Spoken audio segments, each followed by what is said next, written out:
Un gesto generoso e coraggioso, quello di Don Alessio Strapazzone, 37 anni, sacerdote dal 2012, attuale parroco di Castellavazzo, ha deciso di lasciare temporaneamente la sua comunità per ritornare in corsia. Ho deciso di rimettermi un po' in gioco con la professione che avevo prima di diventare sacerdote, che è quella dell'infermiere, e molto semplicemente sapendo che c'è bisogno, c'è necessità, ho dato la disponibilità a poter aiutare in quello che è necessario fare. L'ospedale di Belluno ha accolto lo slancio di Don Alessio che si è reso disponibile per le necessità del momento nella nuova area Covid del San Martino.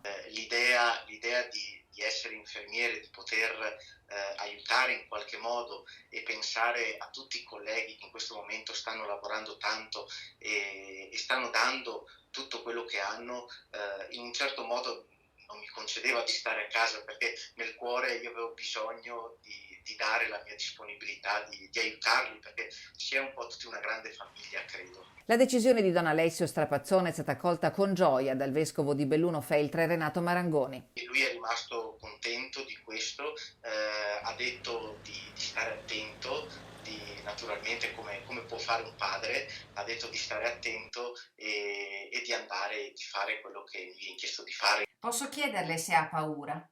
Ma sa, un po' di timore c'è sempre, però io credo che l'essere insieme come infermieri, l'aiutarsi, il sostenersi a vicenda, il camminare insieme credo sia la cosa che dà più coraggio nell'affrontare questo momento di difficoltà.